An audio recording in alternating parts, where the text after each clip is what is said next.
Bonjour à tous, Fabien, activateur web.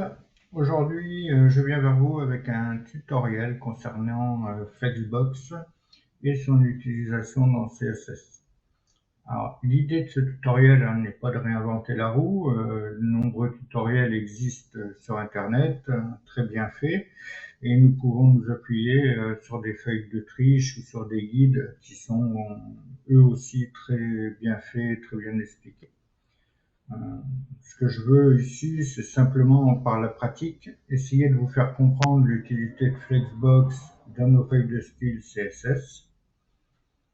Donc, avant de démarrer cette pratique, je veux simplement rappeler que la chose fondamentale à comprendre lorsqu'on utilise Flexbox, c'est la notion des axes avec lesquels nous travaillons. Nous devons toujours avoir en tête ces repères correspondant aux deux axes possibles, à savoir le main axis ou axe principal et le cross axis ou axe secondaire. Alors, vous excuserez parfois mon accent anglais qui n'est pas terrible, mais je pense que vous comprendrez. Donc ces deux axes seront déterminés par la valeur de la propriété FlexDirection. Alors rassurez-vous, cette propriété FlexDirection ne peut prendre que 4 valeurs. Et sur les 4 valeurs qu'elle peut prendre, 2 déterminent l'axe principal comme étant parallèle au sens d'écriture, et les 2 autres déterminent l'axe principal comme étant perpendiculaire au sens d'écriture. Alors, voyons cela. Ici, ma propriété FlexDirection aura la valeur row. La valeur row fait que mon axe principal sera le sens d'écriture de mon document, sera l'axe qui est parallèle au sens d'écriture de mon document. Donc ici, mon axe principal est mon axe horizontal, et mon axe secondaire est celui qui est perpendiculaire à l'axe principal, donc ici, mon axe vertical. J'ai ensuite une valeur column. La valeur column, elle fera que mon axe principal sera celui qui est perpendiculaire au sens d'écriture, donc celui-ci, l'axe vertical, et mon axe secondaire est celui qui est parallèle au sens d'écriture, avec la valeur column. Donc nous voyons ici que en fonction de la valeur row ou de la valeur column, mon axe principal avec la valeur row, mon axe principal est celui parallèle au sens d'écriture. Avec la valeur column, mon axe principal est celui qui est perpendiculaire au sens d'écriture. Donc bien retenir cela, c'est que nous avons deux axes possibles, un axe principal et un axe secondaire, et mon axe principal change en fonction de la valeur de ma propriété FlexDirection. Encore une fois, row, la valeur row de ma propriété FlexDirection, mon axe principal est celui qui est parallèle au sens d'écriture, mon axe secondaire est celui qui est perpendiculaire. Avec ma valeur column, mon axe principal est celui qui est perpendiculaire au sens d'écriture et mon axe secondaire est celui qui est parallèle. L'autre concept à saisir est le positionnement sur ces axes. En effet, nous ne parlerons plus de gauche, droite, haut ou bas avec Flexbox, mais simplement de start et end, qui en français signifie départ et fin. Alors, lorsque j'utilise la propriété FlexDirection et que je lui donne la valeur row, mon axe principal est celui qui suit le sens d'écriture, parallèle au sens d'écriture. Et donc, comme nous écrivons de gauche à droite, ma valeur start se situera donc à gauche, au début de mon axe, et ma valeur n sera à la fin de cet axe, donc à droite. Alors, bien retenir également que ici je suis le sens d'écriture de mon document. C'est-à-dire que ici j'utilise une écriture de gauche à droite, donc start se situe à gauche, end se situe à droite. Si je réaliserai un document écrit en arabe, par exemple, qui s'écrit de droite à gauche, qui se lit également de droite à gauche, alors mon start serait à droite et mon end serait à gauche. Ici, j'utilise un document qui s'écrit de gauche à droite, pardon. Mon start est donc à gauche et mon end se trouve à droite. Sur mon axe secondaire, mon start se situe en haut, mon end se situe en bas, avec ma propriété row. Maintenant, si j'utilise une autre valeur de la propriété FlexDirection qui est row reverse, nous voyons que notre axe principal reste toujours notre axe qui suit le sens d'écriture, puisque ma valeur row dit que mon axe principal est celui de mon sens d'écriture. Mon axe secondaire est celui qui est perpendiculaire à mon axe principal. Par contre, avec la valeur reverse, donc row reverse, j'inverse le sens et donc mon start se situe maintenant à la fin de cet axe et mon end se situe au début. Mon start se situe à la droite, mon end se situe à la gauche. Mon sens de lecture étant de gauche à droite, j'inverse le sens et donc start est à droite, end est à gauche. Nous voyons également que les éléments A, B, C se lisent donc de droite à gauche. Avec ma propriété row, mes éléments se lisaient bien de gauche à droite. Donc encore une fois, avec la valeur row, mon axe principal reste le même, celui qui suit le sens d'écriture. Par contre, avec reverse, j'inverse simplement le début et la fin de mon axe. La valeur start et end sur mon axe secondaire, eux, ne changent pas. Maintenant, avec ma valeur column de ma propriété FlexDirection, nous avons dit que l'axe principal est celui qui est perpendiculaire au sens d'écriture, donc celui-ci, l'axe vertical. Ma valeur start sera donc au début de cet axe, donc en haut, et ma valeur n sera en bas, à la fin de cet axe principal. Mon axe secondaire, lui, aura une valeur start à gauche, une valeur n à droite. Et enfin, la dernière valeur que nous pouvons utiliser pour la propriété FlexDirection est la valeur column reverse. Comme vous vous en doutez, column reverse, nous inversons le sens de notre axe principal. Et donc, mon start sera maintenant en bas et mon end sera en haut. Nos éléments s'écrivent donc de bas en haut. Avec ma valeur column, mes éléments s'écrivaient de haut en bas. Donc voici un petit peu les deux principaux fondamentaux qu'il faut retenir concernant Flexbox. C'est tout d'abord les axes principaux et axes secondaires qui changent en fonction si on utilise la valeur row ou la valeur colonne de notre propriété FlexDirection. Et ensuite la position en fonction de row reverse ou column reverse.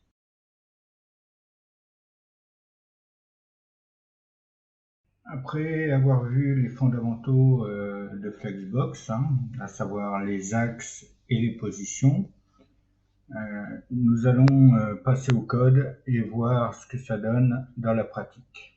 Alors, comme je vous l'ai dit, il existe sur Internet de nombreuses feuilles de triche comme celle-ci. Alors, je vous mettrai un lien dans l'article sous la vidéo. Donc, nous avons une feuille de triche avec les différentes propriétés et les valeurs que peuvent prendre ces propriétés.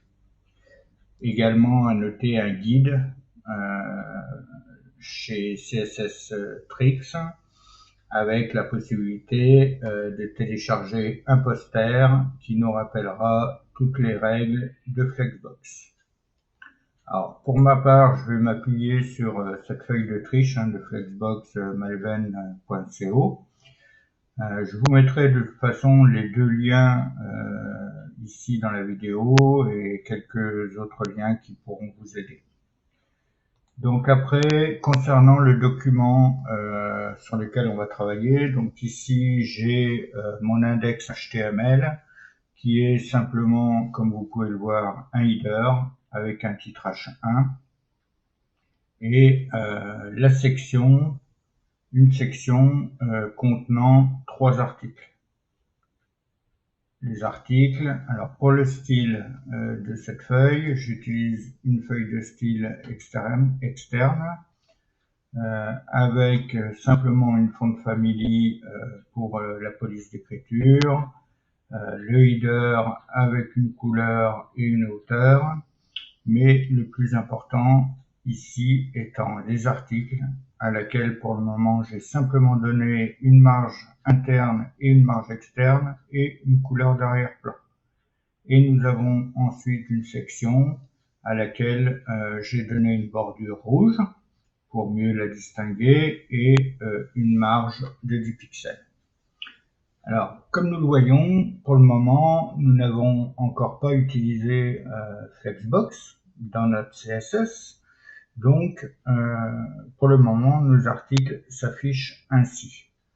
Donc, ils sont bien à l'intérieur de la section et s'affichent les uns en dessous des autres sans leur avoir donné aucun style et aucun élément grâce à Flexbox.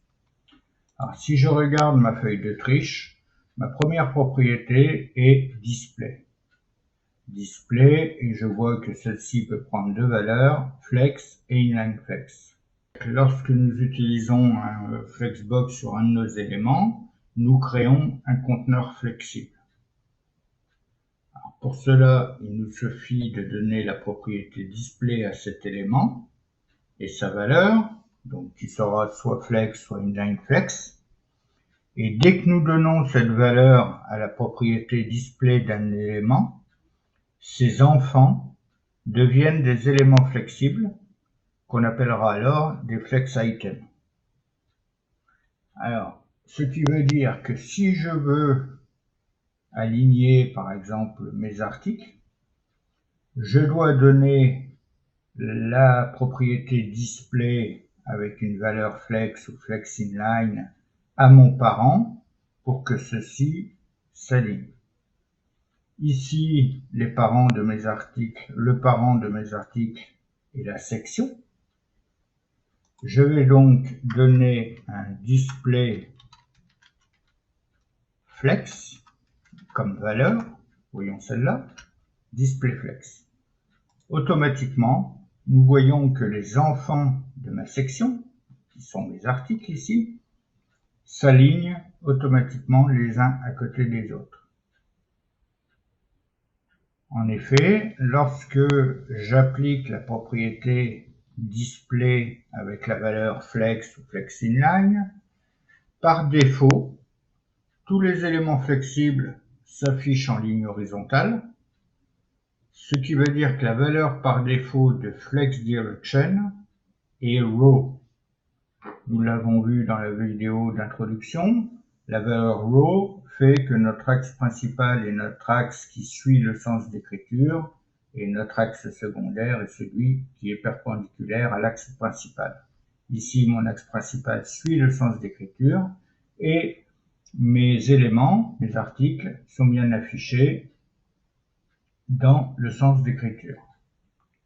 Ensuite, les éléments sont placés à partir de la ligne de début de l'axe principal, donc sur le main start, c'est-à-dire au début de mon axe principal étant l'axe horizontal, le début se situe à gauche, la fin à droite. Mes articles s'affichent bien au début de mon axe principal. Les éléments ne s'étireront pas le long de l'axe principal, mais pourront se rétrécir si nécessaire. Alors, nous verrons cela ensuite, mais ici, nous voyons que nos articles s'affichent et remplissent la largeur de ma section. J'aurai plus d'articles, ils se rétréciraient automatiquement pour remplir la section. Les éléments seront étirés le long de l'axe secondaire afin d'occuper l'espace sur cet axe. Donc ici, l'axe secondaire, je vous l'ai dit, est celui qui est perpendiculaire à l'axe principal, donc mon axe vertical. Et nous voyons qu'effectivement, mon troisième article, qui lui contient 2 paragraphes, est plus haut que mon second et premier article. Donc, la hauteur de l'article s'adapte au contenu de celui-ci. Donc, le troisième article contient 2 paragraphes, mais nous voyons que mon premier et second article fait la même hauteur que mon troisième article, car automatiquement les éléments s'étirent le long de l'axe secondaire afin d'occuper l'espace de ma section. En fait, afin d'occuper l'espace nécessaire et qui soit égal ici au troisième article. Si, voyons cela, si je rajoute un paragraphe à mon troisième article, nous voyons qu'automatiquement le contenu s'étire, mais le premier et le second article, à qui pourtant je n'ai pas rajouté de paragraphe, s'étire automatiquement. Enfin, par défaut, la propriété FlexBasis vaut auto et la propriété FlexWrap vaut NoWrap. Alors, nous verrons ces propriétés par la suite. Pour le moment, ce qui est important à retenir, c'est la propriété display que nous avons donnée avec la valeur flex. Donc, encore une fois, lorsqu'on utilise Flexbox, afin de rendre les éléments flexibles, nous donnons la valeur display, nous donnons la propriété display avec la valeur flex ou flex inline à son parent, et automatiquement les éléments qui sont contenus dans ce parent deviennent des flex items. Alors, la différence entre display flex et inline flex. En fait, display flex sera ce qu'on appelle un bloc. Ici, pour vous faire comprendre cela, je vais rajouter une deuxième section. Je rajoute ma deuxième section. Ici, comme vous le voyez, j'ai un display flex, donc mes sections réagissent en bloc. Elles sont l'une en dessous de l'autre. J'ai ma première section, c'est un bloc, je passe après à mon deuxième section et qui s'affiche en dessous. Maintenant, si je donne à ma section une width de 45%, nous voyons qu'ici rien ne change, mis à part la largeur de ma section. Ma section fait que 45% de la largeur de ma page, et nous voyons que mes sections s'affichent toujours l'une en dessous de l'autre, puisque ma propriété display utilise flex, qui, je vous le rappelle, agit comme un bloc. Maintenant, si j'utilise la propriété inline flex, cela réagit inline flex, nous voyons automatiquement que les sections se mettent en ligne. Inline flex pour mettre le parent en ligne. Donc voici les deux valeurs que nous pouvons utiliser pour display, donc à savoir flex et inline flex, avec la différence que flex réagira comme un élément de bloc et inline flex réagira comme un élément inline.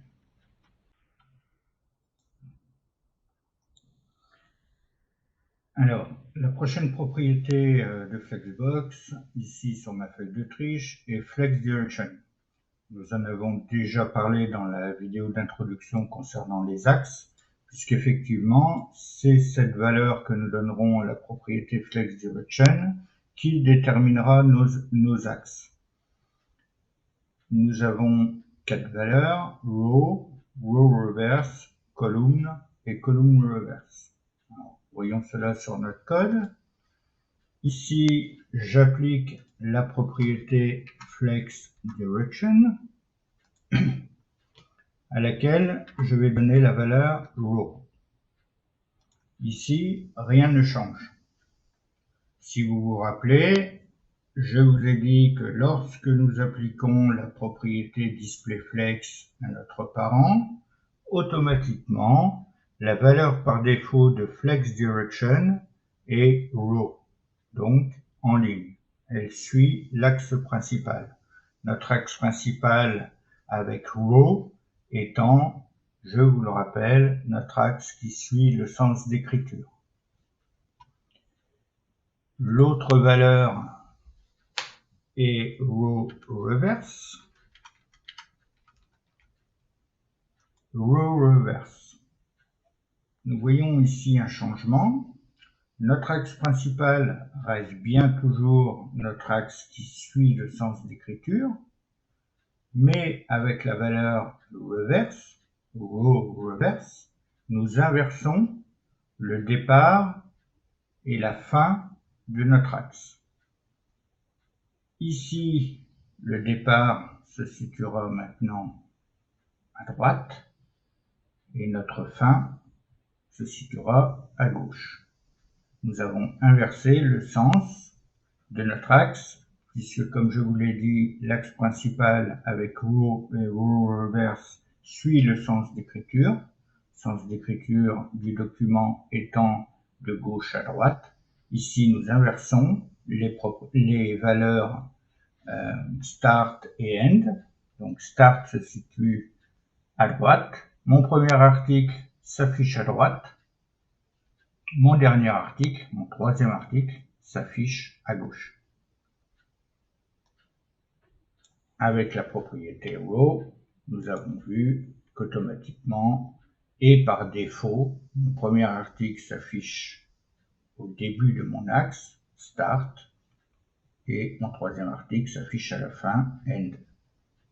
Avec row reverse, nous inversons le sens de notre axe. Nous avons ensuite la valeur column. Column affichera nos articles en colonne. Ici, mon premier article, mon second, mon troisième s'afficheront les uns en dessous des autres. Maintenant, si je donne une valeur column reverse,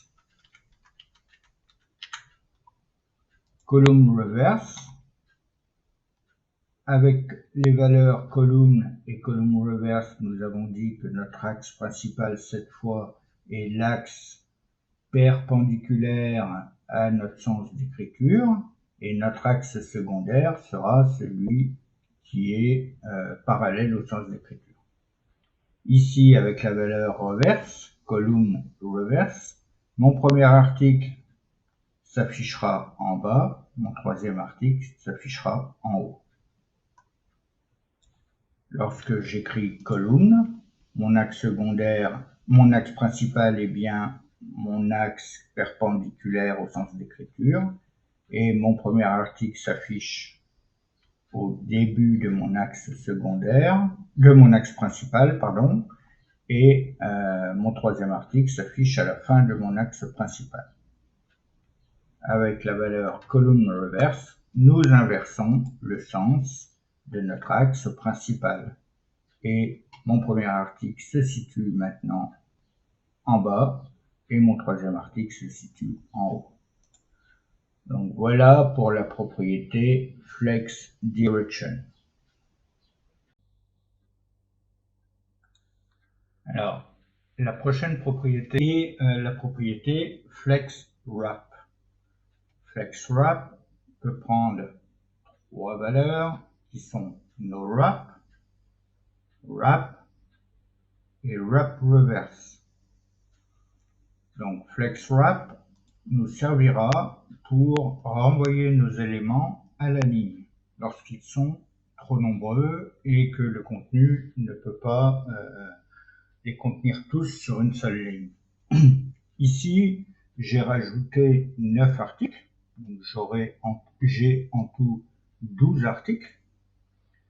Comme je vous l'ai dit au début, dès qu'on utilise la propriété displayFlex, nos éléments, nos flex items sont compressés afin de tenir dans notre section, dans son élément parent. Mais ici, ils sont compressés au maximum, mais ne peuvent pas en contenir plus de, ici nous voyons presque 6,5. Donc ensuite, nous dépassons du contenu de notre section et nous nous affichons donc en ligne. Ici, ma propriété flex direction a comme valeur la valeur row, donc mon axe principal et mon axe qui suit le sens d'écriture. Mon axe secondaire est celui qui lui est perpendiculaire. Nous voyons que nos articles s'étirent automatiquement sur l'axe secondaire pour remplir la totalité de ma section et s'adaptent au contenu des plus grands articles. Mais sur le sens de mon axe principal, le contenu dépasse de son parent. Pour renvoyer nos articles à la ligne, nous avons la propriété flexWrap. Donc ici, avec la valeur noWrap, nous voyons que les éléments dépassent de leur contenu, de leur contenant. Par défaut, flexWrap vaut noWrap. Dès que nous appliquons la propriété display avec la valeur flex ou flexinline, flexWrap vaut noWrap. Maintenant, appliquons la valeur wrap. La valeur wrap, nous voyons qu'automatiquement, nos éléments sont renvoyés à la ligne. Alors, ici, nos articles s'affichent sur la totalité de la largeur de notre section. Si maintenant, nous donnons une width à nos articles de 45% par exemple, nous voyons qu'automatiquement, deux articles s'afficheront l'un côté de l'autre avant de passer à la ligne pour afficher les suivants et ainsi de suite pour mes 12 articles.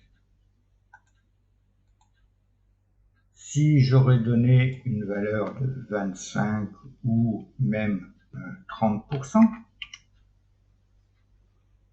nous voyons que 30% est trop grand pour occuper les 100% de la section, puisqu'effectivement, j'ai des marges internes et j'ai des marges externes.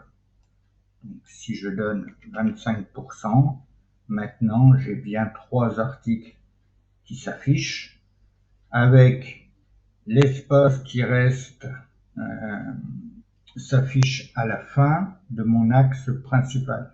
Ici, ma direction étant row. Et enfin, pour ma propriété flexWrap, j'ai une troisième valeur possible qui est wrap reverse.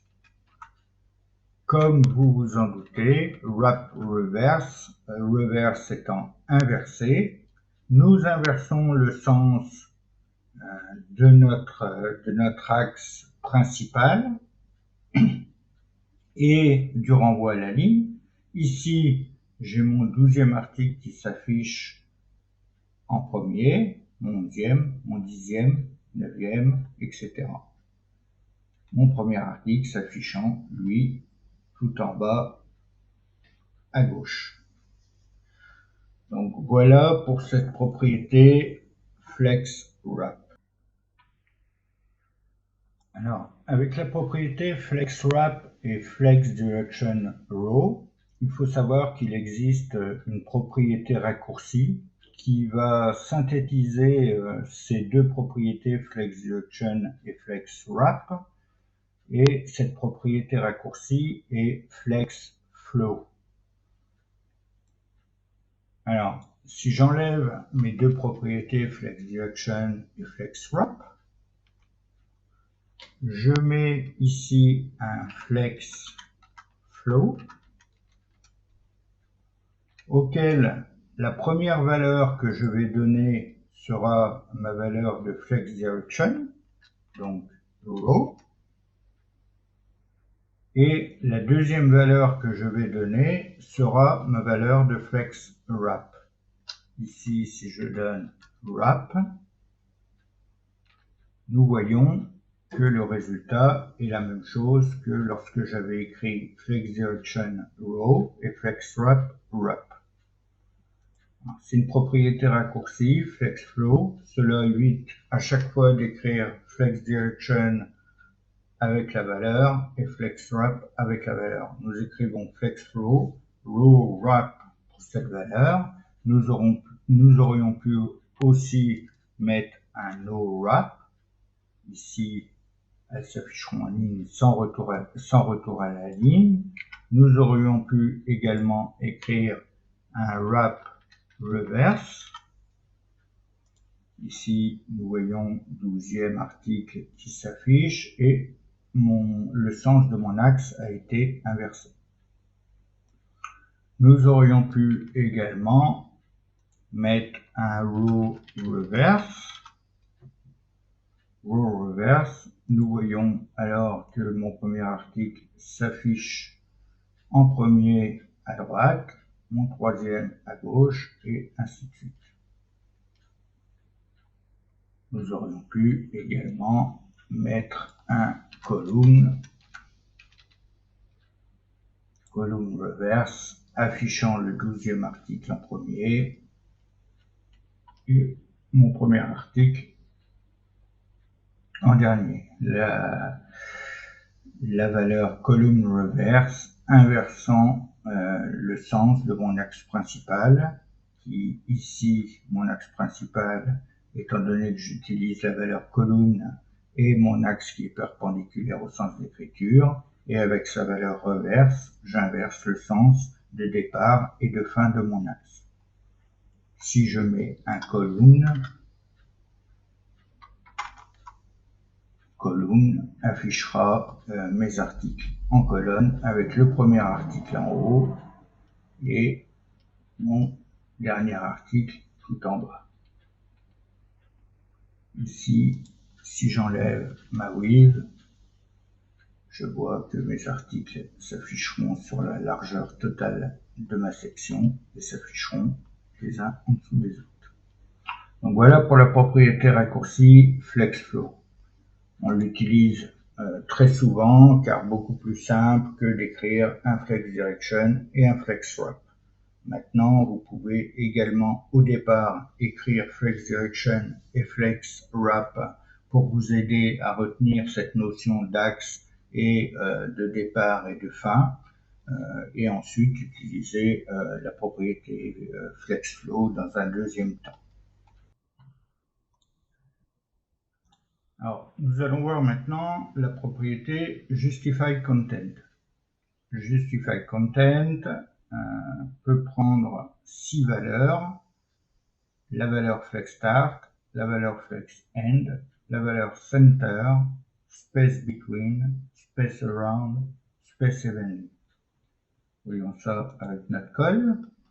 Ici, j'ai simplement donné une largeur à mes articles de 20% pour qu'on puisse se rendre compte plus facilement de la disposition de l'alignement que l'on peut donner à nos articles avec notre propriété Justify Content. Alors, la propriété Justify Content permet d'aligner nos éléments sur l'axe principal.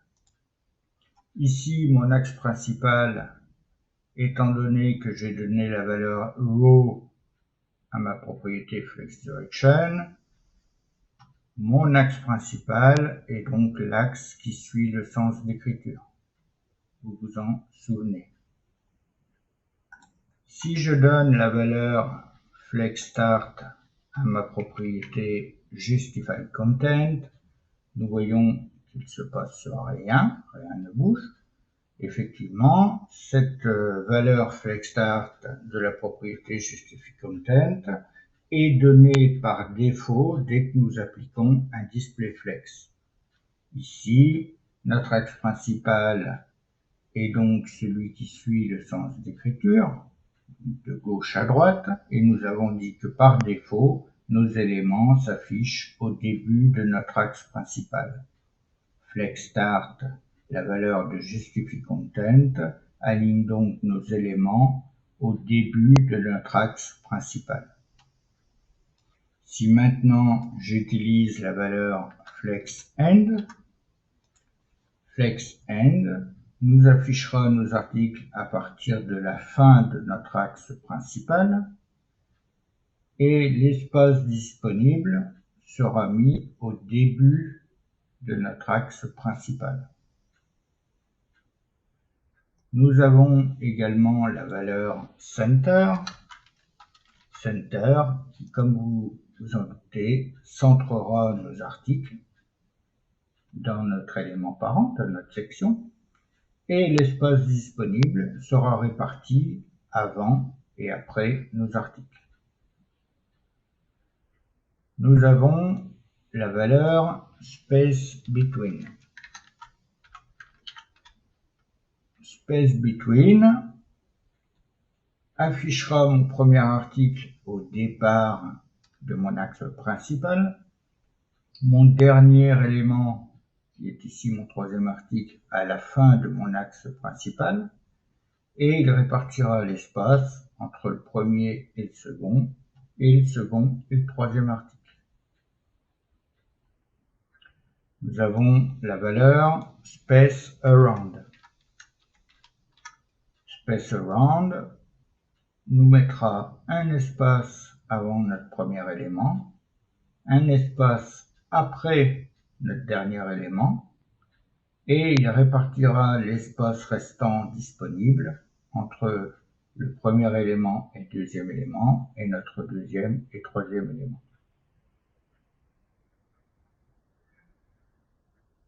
Nous voyons également ici que l'espace qui est donné avant et après nos éléments n'est pas le même que l'espace qui est donné entre le premier et le second article et le second et le troisième article.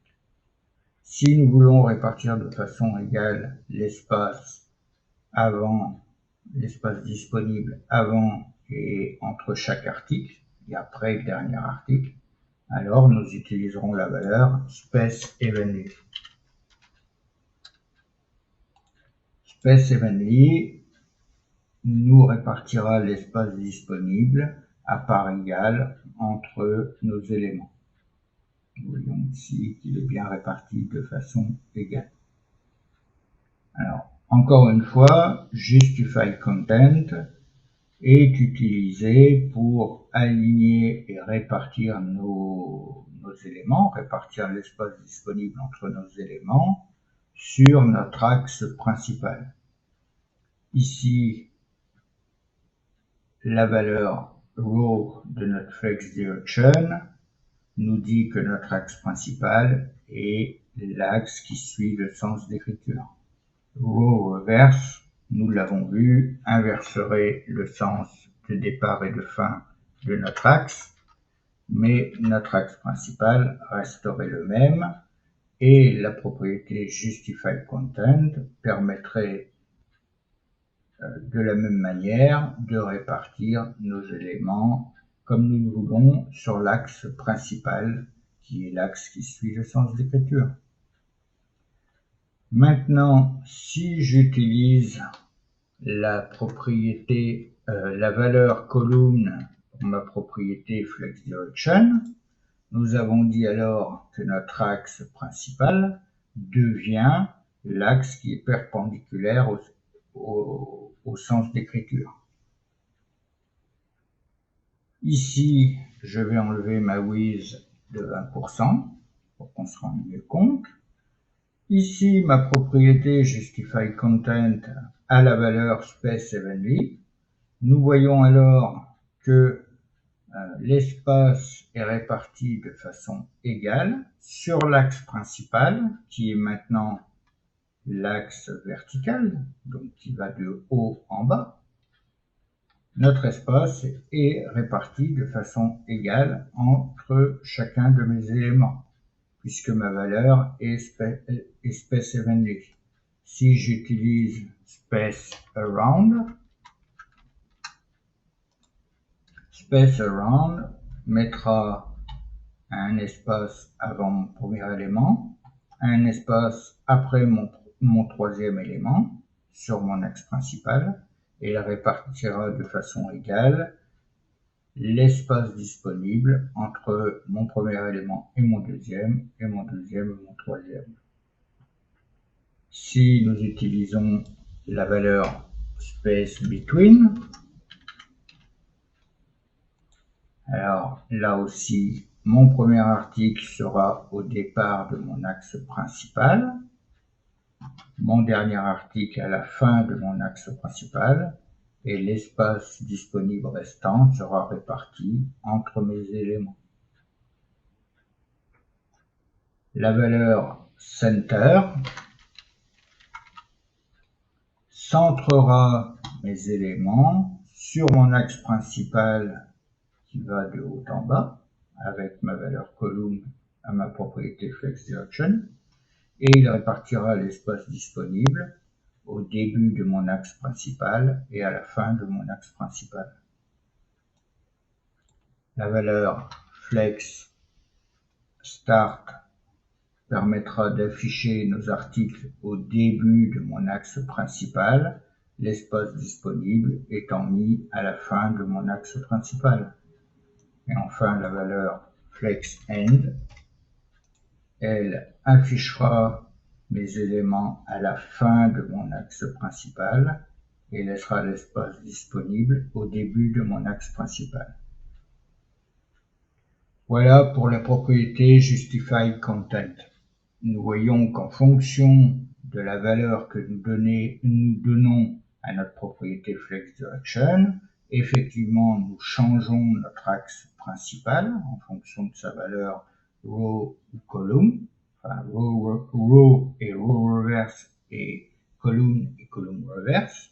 Nous changeons le sens de l'axe principal et donc notre valeur de Justified Content aligne nos éléments en fonction de notre axe principal. Ce qu'il faut bien retenir, c'est ça, c'est que Justified Content alignera nos éléments en fonction de notre axe principal. Et nous savons que notre axe principal est déterminé en fonction de la valeur que nous donnons à Flex Direction.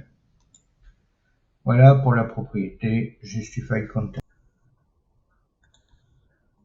Alors, la prochaine propriété est Align Items. Align Items, nous voyons, peut prendre 5 valeurs, qui sont Flex Start, Flex End, Center, Baseline ou Stretch. Alors, cette propriété Align Items permettra d'aligner nos éléments sur l'axe secondaire.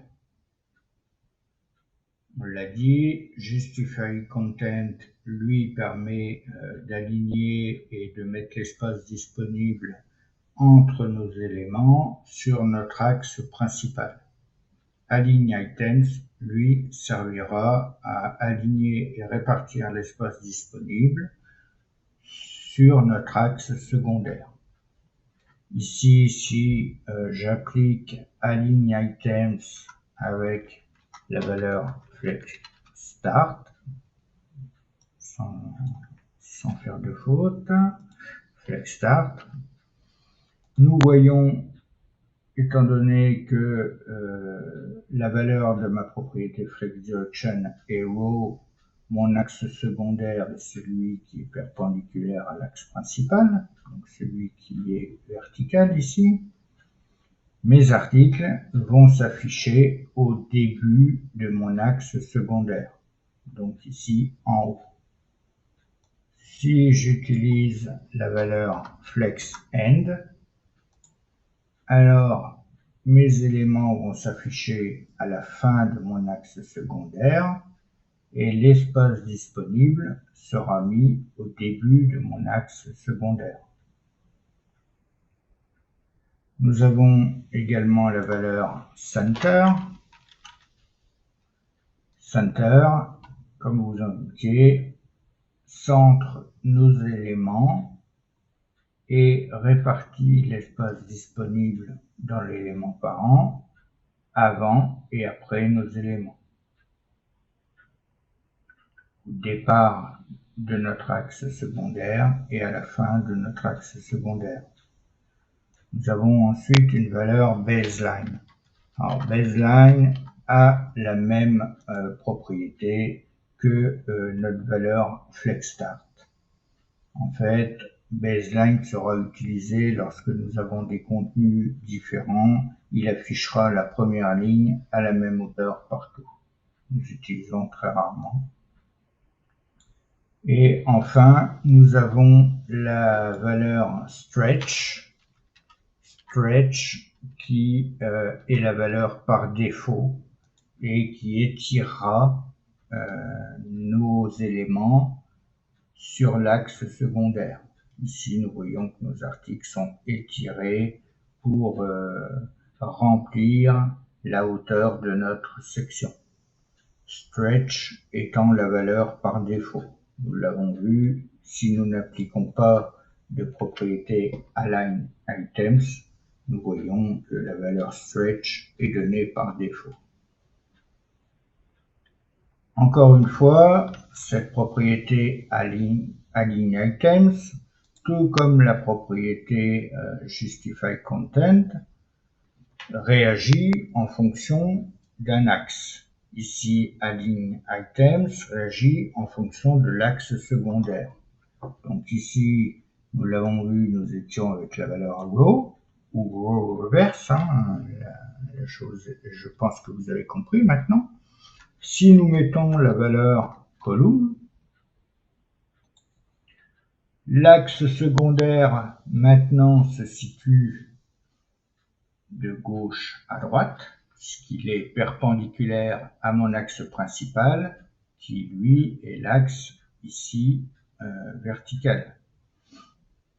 Donc, ma valeur stretch étire mes éléments sur mon axe secondaire. Ma valeur center, alors il faut que je donne une largeur quand même à mes éléments pour mieux voir. Nous voyons ici donc que nos éléments sont bien disposés en colonne et que mes éléments avec la propriété align items avec la valeur center centre mes éléments sur l'axe secondaire qui est celui-ci et il répartit l'espace disponible au début de mon axe secondaire et à la fin de mon axe secondaire. Si j'utilise la valeur flex end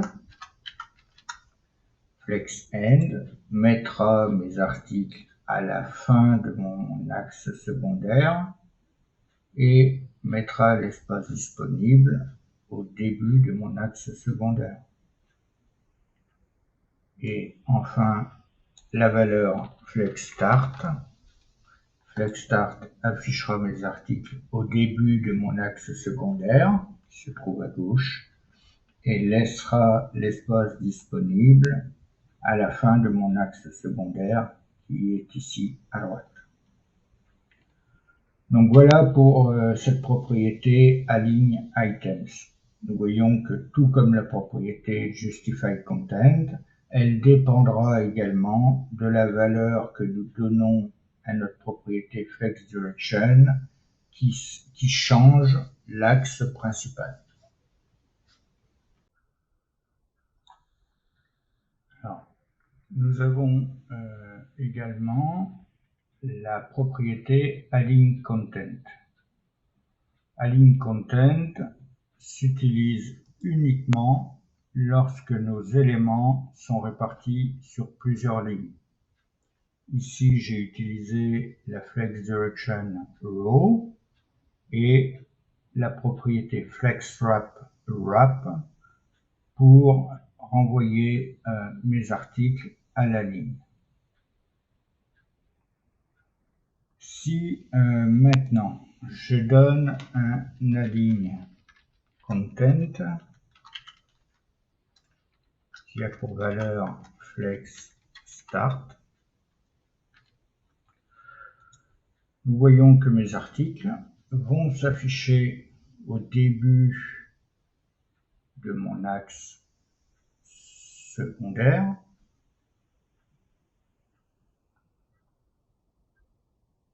et mettront l'espace disponible à la fin de mon axe secondaire. Si maintenant j'utilise, si j'utilise la propriété FlexEnd mettra mes articles à la fin de mon axe secondaire et laissera l'espace disponible au début de mon axe secondaire. La valeur center permettra de centrer mes éléments et l'espace disponible sera réparti entre le début de mon axe secondaire et la fin de mon axe secondaire. J'ai ensuite la valeur space between, space around et stretch. Space between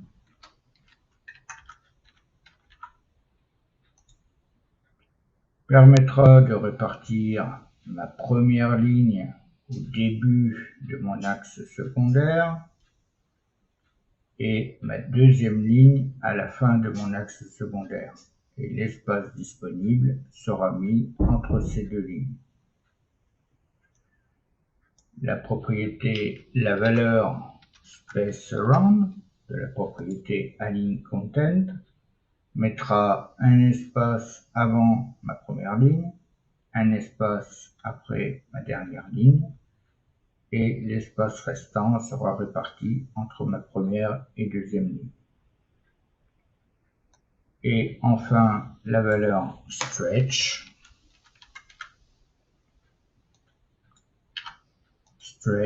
étirera mes articles de façon à remplir le conteneur de mes éléments. Ici, ma section.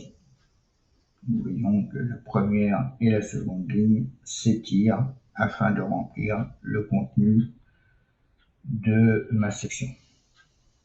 Donc voilà pour la propriété Align Content, à savoir que bien retenir que Align Content s'utilise uniquement lorsque nous avons plusieurs lignes d'éléments qui sont disposées.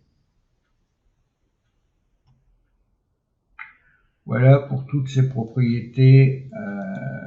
Ici, nous avons vu toutes les propriétés du container. Display, Flex Direction, Flex Wrap, Justify Content, Align Items, Align Content. Vous l'avez vu, sont des propriétés que l'on donne pour aligner et répartir l'espace disponible entre nos éléments enfants. Et nous donnons toutes ces propriétés à notre élément parent. Maintenant, avec Flexbox, il existe également des propriétés que nous donnons directement aux enfants. Nous allons voir cela tout de suite après. Donc la première propriété que nous allons voir et que nous pouvons donner aux enfants est la propriété order avec la valeur integer. Integer étant un chiffre, un nombre. Ici, nous le voyons, nos articles sont disposés en ligne. Ici, j'ai écrit Flex Direction Row, mais je ne pourrais rien mettre puisque c'est la valeur qui est attribuée par défaut. La propriété order, nous l'avons dit, s'utilise sur les enfants, donc sur les flex items. Ici, plusieurs façons de faire pour déclarer une règle CSS à nos enfants. Nous pouvons leur attribuer une classe, comme j'ai fait ici pour mon article. Mon premier article, je lui ai attribué la classe article 1. Pour mon deuxième article, je lui ai attribué la classe second. Nous pourrions également écrire article first child pour cibler le premier article.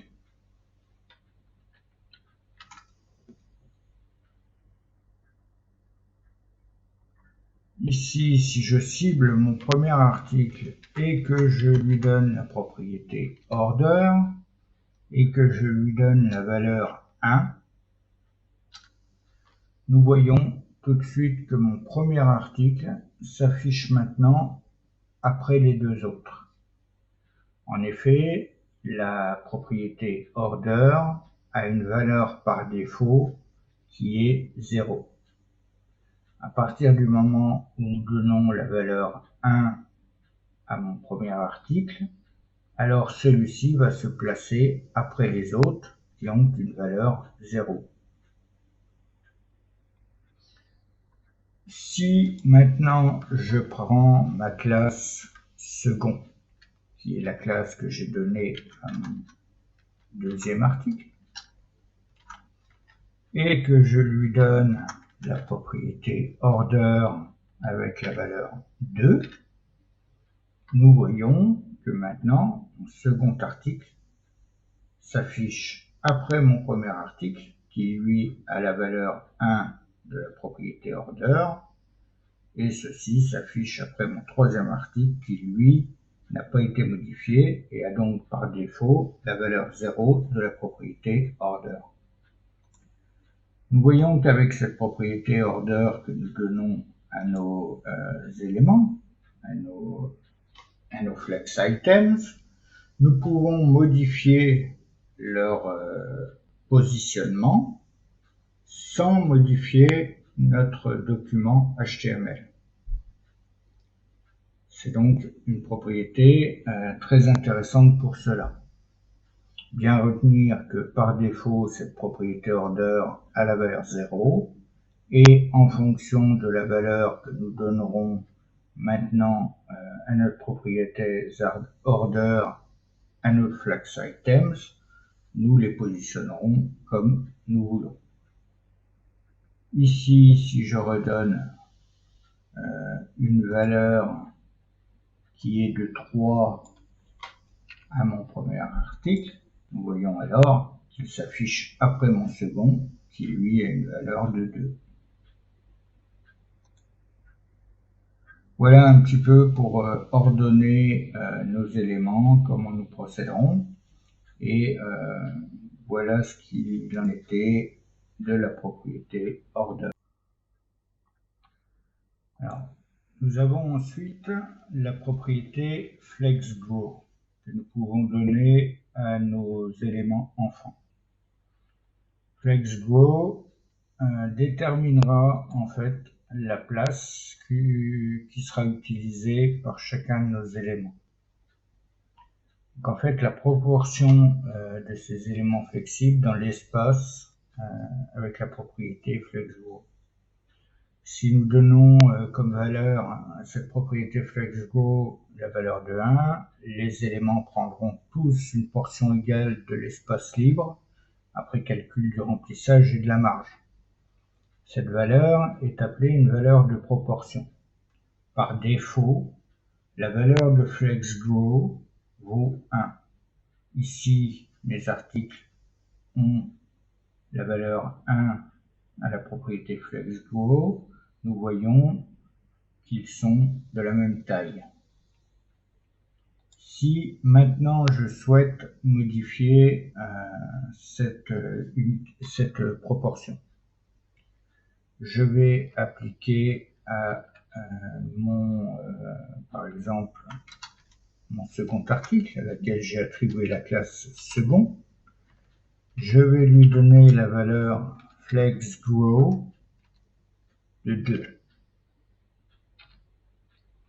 Nous voyons qu'automatiquement, notre deuxième article prend 2 fois plus de place que les autres. Alors, il s'étend pour prendre 2 fois plus de proportion que les autres. Si maintenant, à mon premier article, à laquelle j'ai donné la classe article 1, il me semble, c'est bien ça, article 1, je donne la valeur FlexGrow égale 3. Nous voyons alors que mon premier article est beaucoup plus grand que mon second et que mon troisième article. Alors, il ne fait pas forcément 3 fois la valeur du troisième article, mais c'est une unité de proportion. La valeur de FlexGrow ici étant plus grande que les autres valeurs qui sont données à mes autres éléments, mon premier article utilisera plus de place. Si ici maintenant je donne FlexGrow 1, ici je laisse FlexGrow 2 et que je donne 3 à mon troisième article, nous voyons que le troisième article est maintenant plus grand que les autres. Si ici je donne la valeur 2 et que je donne la valeur 3 à mon second article, nous voyons que c'est maintenant le second article qui est plus grand que le troisième est lui-même plus grand que le premier. Voilà pour cette propriété FlexGrow. Alors, c'est une propriété honnêtement que j'utilise rarement, mais il faut savoir qu'elle peut être utile dans certains cas. Alors, nous avons ensuite la propriété FlexBasis. FlexBasis va déterminer la taille d'un élément avant de répartir l'espace disponible restant. Ici, j'ai mis une largeur de 150 pixels à mes 3 éléments et l'espace disponible restant est mis à la fin. Je suis avec une valeur flex à ma propriété display. Je n'ai pas d'autre valeur. Par défaut, mes articles sont alignés donc en row et alignés en start, donc au début de mon axe principal. L'espace disponible étant mis à la fin. Si maintenant j'applique une propriété, donc flex basis, on dit 20%. Alors, ça peut être des pourcentages, ça peut être des pixels, ça peut même être d'autres valeurs. Ici, je dis que mes articles auront une taille de 20% au minimum, donc 20% de ma section, et donc l'espace disponible sera réparti ensuite à la fin. Si maintenant je dis que mon premier article, lui, aura une taille minimum de 40%, je vois que mon premier article va utiliser 40% de ma section. Mon second article et mon troisième, eux, feront 20, et l'espace disponible sera mis toujours à la fin. C'est vraiment FlexBasis sert à donner une taille minimale. Si maintenant je donne FlexBasis à mon second article qui va être de 30%, nous voyons que mon premier article en fera 40, mon second en fera 30 et mon troisième en fera 20.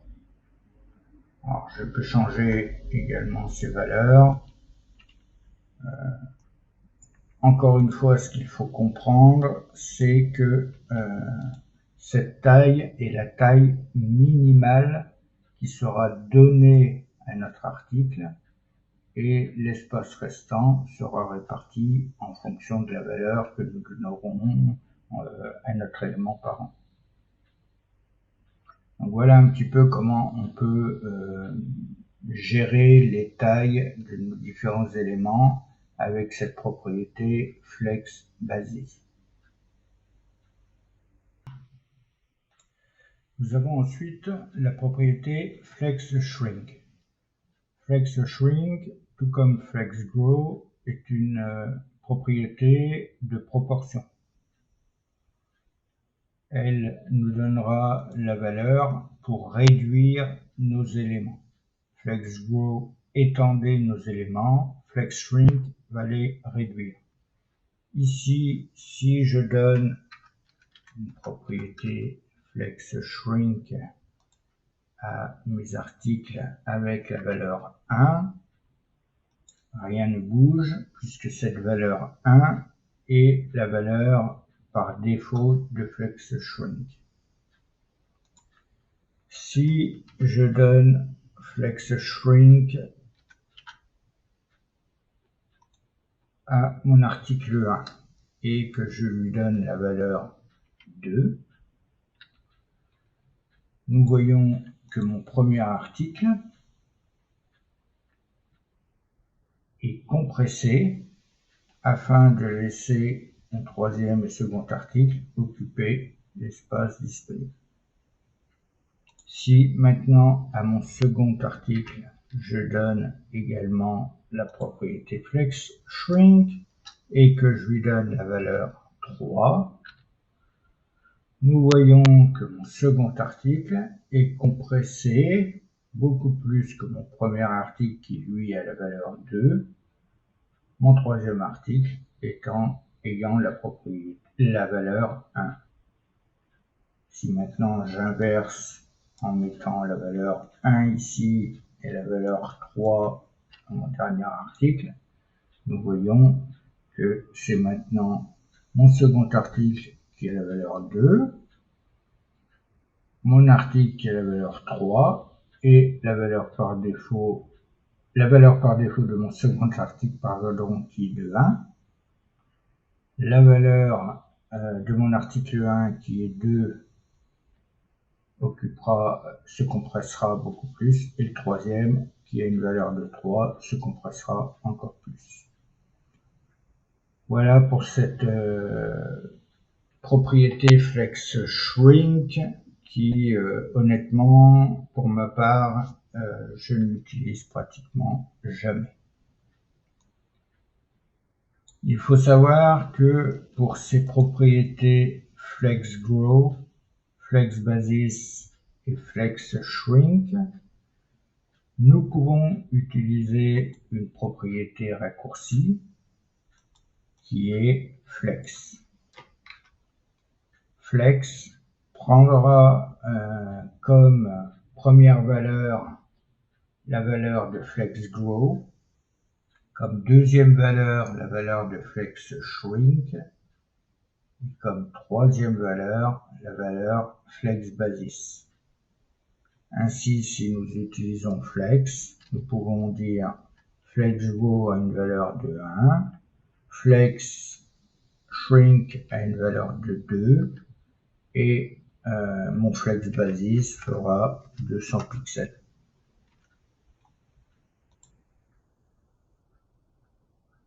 Ici, mon troisième article fera automatiquement 200 pixels au minimum avec la valeur flex basis. Il sera réduit 2 fois pour flex shrink et étendu d'une fois sa valeur normale avec flex glow. Voilà pour cette propriété raccourcie flex. Alors, la dernière propriété que nous allons voir est align self. Pour ceux qui pratiquent l'anglais, align self, nous verrons que c'est aligne-toi tout seul. En gros, en anglais, ça voudrait dire ça. Ce qui veut dire que lorsque nous utilisons, par exemple, la propriété donc display flex, donc qui sera par défaut avec une valeur de flex direction row, donc notre axe principal étant celui qui suit le sens d'écriture, ça faisait longtemps. Notre axe secondaire est celui qui est perpendiculaire au sens d'écriture.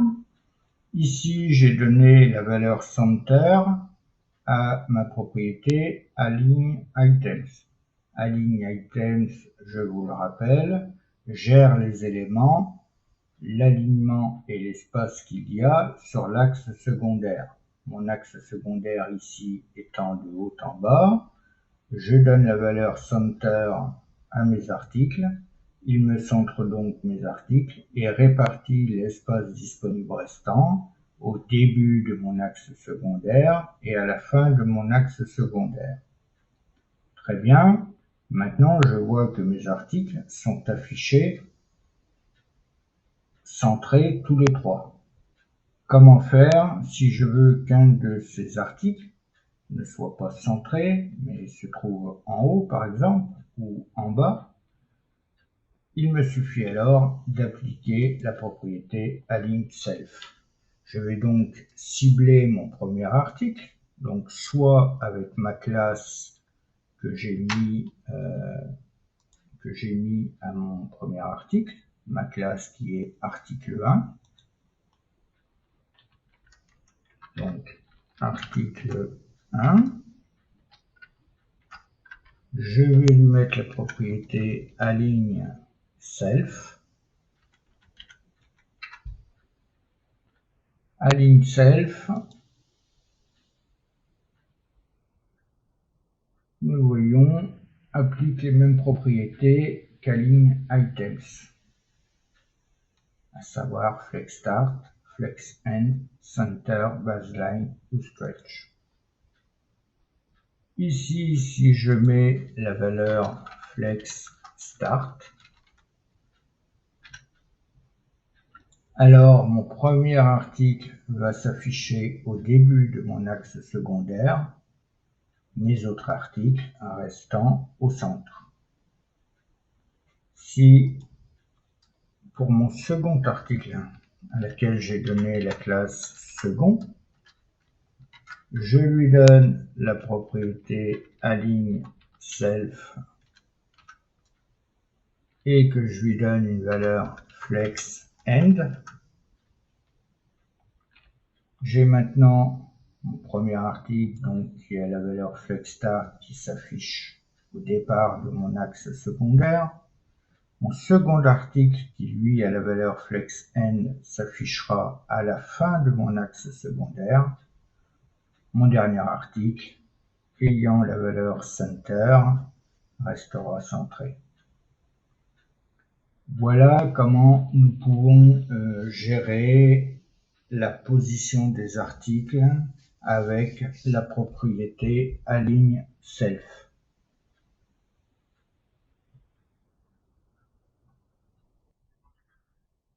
Alors, nous venons de voir toutes les propriétés que nous pouvons appliquer à Flexbox, autant sur l'élément parent que sur les éléments enfants. Encore une fois, mon but n'était pas de réinventer la roue, simplement par la pratique de montrer comment nos éléments se positionnent, comment l'espace est réparti en fonction des valeurs que nous allons donner aux propriétés, et simplement vous montrer un exemple par la pratique. Encore une fois, les guides, la feuille de triche flexbox-malven.co que j'ai utilisé ici, je vous mettrai le lien en description, très bien fait. Il y a également le guide complet de CSS Tricks qui est très bien fait également, je vous laisserai le lien. Un autre lien que je vous mettrai est le jeu Flexbox Froggy. Ce jeu étant très bien pour apprendre Flexbox, puisqu'à chaque fois, nous avons une grenouille que nous devons déplacer grâce aux propriétés Flexbox, que nous devons déplacer pour emmener sur son nénuphar. Alors, ce jeu comporte 24 niveaux. Le niveau, bien évidemment, augmente au fur et à mesure que les niveaux apparaissent. Mais à la fin, on a vraiment une bonne idée de comment utiliser Flexbox pour disposer nos éléments. Donc n'hésitez pas non plus à aller vous entraîner sur Flexbox Froggy. Donc voilà, cette vidéo est maintenant terminée. Il me reste à vous demander une petite aide en retour, c'est-à-dire n'hésitez pas à liker, à partager, à me laisser des commentaires. N'hésitez pas non plus à laisser des commentaires pour me dire quel tutoriel vous aimeriez voir sur le site d'Activateur Web, qu'est-ce qui pourrait vous aider dans votre apprentissage. N'hésitez pas en tout cas à faire tout cela à la fois si ça vous chante, ça m'aidera moi dans mon référencement, et si cette vidéo a pu vous aider un peu, j'attends un petit retour de votre part. Voilà, je vous remercie d'avoir suivi ce tutoriel et je vous dis à bientôt sur Activateur Web. En attendant, prenez soin de vous et surtout, restez curieux.